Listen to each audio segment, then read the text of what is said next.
friends, welcome to Cherry and Food Court. இன்னைக்கு நம்ம சேனல்ல கார்த்திகை தீபம் ஸ்பெஷலுக்காக ஒரு ரெசிபி பார்க்க போறோம். என்ன அதுனா பொரி உருண்டை. இது நார்மலா கடையில தான் வாங்கி வைப்பாங்க. இருந்தாலும் இது ஈஸியா எப்படி செய்யலாம்னு சொல்லிட்டு நான் உங்களுக்கு சொல்லி தரேன். வாங்க கிச்சனுக்கு போகலாம்.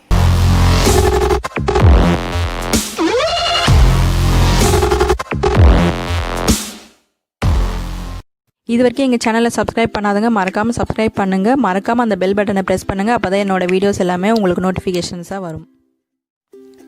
பொரி உருண்டை செய்ய தேவையான பொருட்கள்: பொரி 3 கப், வெல்லம் 1 கப், ஏலக்காய் தூள் சிறிதளவு.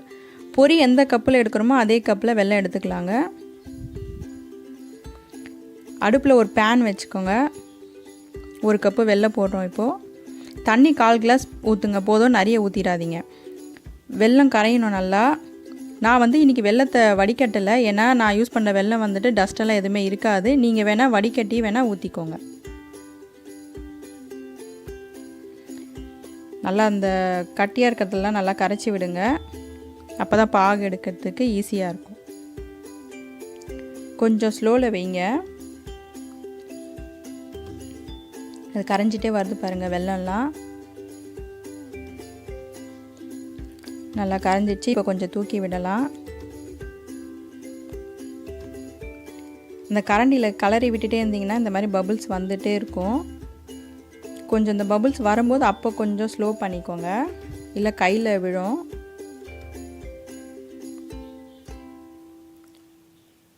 நல்லா ரெடி ஆகிட்டு வருது பாகு பாருங்கள். நல்லா கொதிக்குது. நம்மளுக்கு கரெக்டான பதம் இருந்தால் தான் பொரி பிடிக்கிறதுக்கு ஈஸியாக இருக்கும், உருண்டை பிடிக்கிறதுக்கு. இப்போ தண்ணியில் ஃபஸ்ட்டு போட்டு பார்க்கலாம். கரைஞ்சிடுச்சு, இன்னும் சரியாக வரல. ஒரு 2-3 வாட்டி போட்டு பார்த்துட்டு அதுக்கப்புறமா கரெக்டாக இருக்கான்னு செக் பண்ணிக்கோங்க.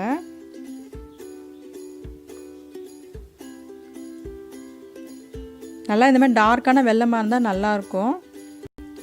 இன்னொரு தடவை போடுறோம். கொஞ்சம் சேர்ந்து இருக்குது. இந்த பால் மாதிரி பிடிக்கிற மாதிரி வரணும்.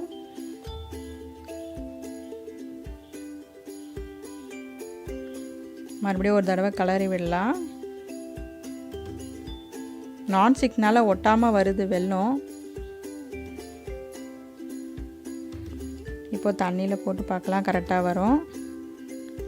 இங்கே பாருங்கள், அப்படியே சேர்ந்து உருண்டை பிடிக்கிற மாதிரி வருது பாருங்கள் இந்த வெல்லம். இதுதான் கரெக்டான கன்சிஸ்டன்சி பொரி உருண்டை செய்கிறதுக்கு. இது அதிலே போட்டுருங்க, வேஸ்ட் பண்ணாதீங்க.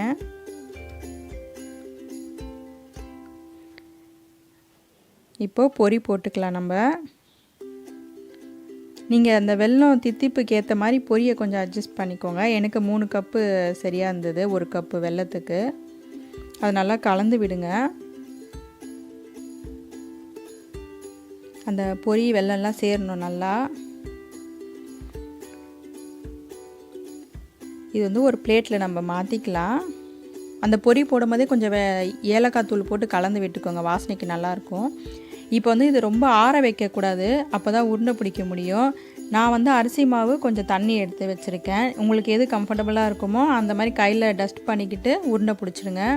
ஆற விட்டிங்கன்னா உதிரிஞ்சிடும், அப்படியே உருண்டை பிடிக்க வராது. இங்கே பாருங்கள், அழகாக உருண்டை உருண்டையாக வருது. சூப்பரான பொரி உருண்டை ரெடி. இந்த ரெசிபி நிச்சயமாக உங்களுக்கு பிடிச்சிருக்கும். இதை வீட்டில் செஞ்சு பார்த்துட்டு உங்களோட கமெண்ட்ஸை சொல்லுங்கள். மறக்காமல் இந்த சேனலை சப்ஸ்கிரைப் பண்ணுங்கள், லைக் பண்ணுங்கள், ஷேர் பண்ணுங்கள். நன்றி.